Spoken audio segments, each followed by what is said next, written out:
Incolável, amado e amada, abençoado de Deus.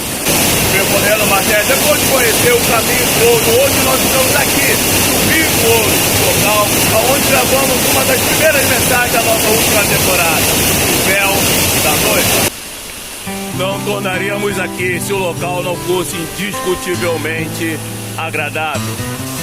A Bíblia nos conta a história de um homem que era agradável aos olhos de Deus, literalmente até no seu nome.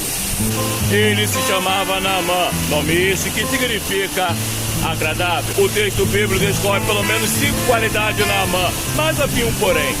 Ele era leproso. O que me chama a atenção é que o seu porém não o desqualificava diante dos olhos de Deus. Ele podia ter o seu porém, mas o Pai o amava. Ele poderia ter o seu porém, nem cristão ele era ainda, mas era agradável aos olhos de Deus. Era agradável aos olhos daquele que conhecia o seu porém, mas também conhecia as suas qualidades. Não, você não entendeu. O que te define não é o teu porém, mas aquilo que Deus vê. O que te define não é o teu porém, mas aquilo que o Pai enxerga quando Ele te contempla do alto. Não se inquiete com aquilo que o homem vê, mas atentai para aquilo que Deus vê. Não se inquiete acerca do teu porém, nem tampouco acerca do que pensam ou falam ao seu respeito, ainda que saibas que o que pensam e falam não procede. Lembre-se, há um Deus que te conhece e seu Santo Espírito testifica ao teu respeito. Aqueles que te cerqueiam podem até te conhecer por fora, mas existe um Deus que te conhece por dentro. Me recordo de um grande amigo que tive. Seu nome era João, conhecido por muitos como Pará.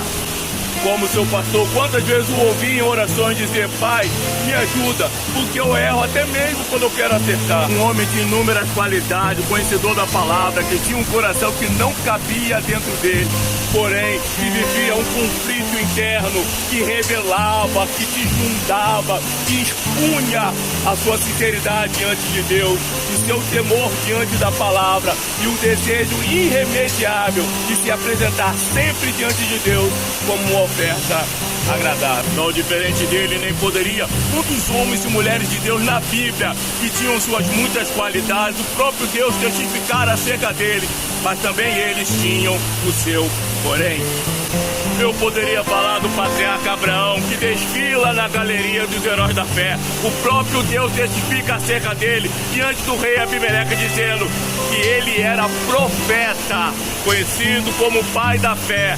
Porém, tardando o Senhor a cumprir a sua promessa, tentou dar uma ajudinha para Deus. Por que não falar de Jó? O próprio Deus testificar acerca dele, dizendo ser íntegro, sincero, que se desviava do mal, porém, se estendendo em muito tempo de sua prova, amaldiçoou o dia que nascera. Com certeza, você deve se lembrar daquele que o próprio Pai testifica, dizendo ser ele um homem segundo o seu coração, músico, autor da maioria dos cânticos do livro de Salmos, conhecido como o maior dentre todos os reis de Israel.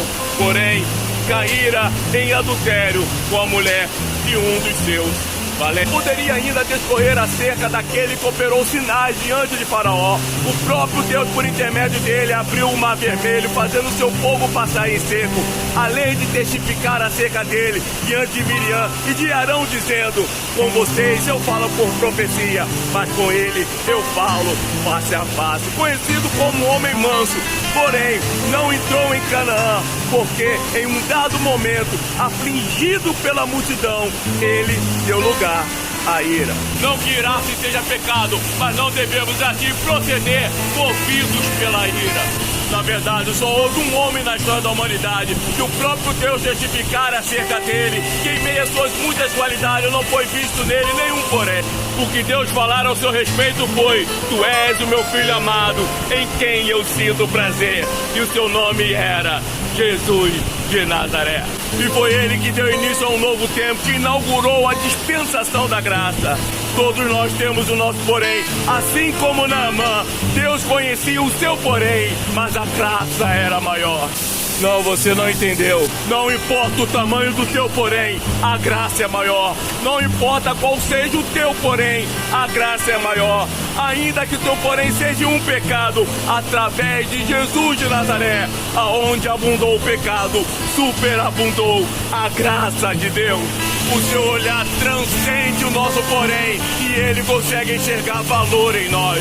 O teu hoje, as circunstâncias, o teu porém não podem determinar, nem tampouco estabelecer como será o teu futuro. Enquanto você está vendo o teu hoje, Deus está vendo o teu amanhã. Se na ótica do homem, se tá ruim, pode piorar. Na ótica de Deus, se tá ruim, tem milagre para chegar, tem milagre batendo na porta. Abra e deixa ele entrar.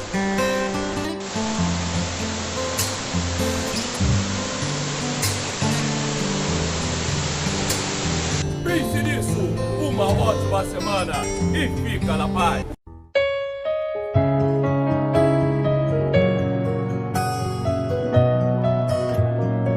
Eu queria que você cantasse essa canção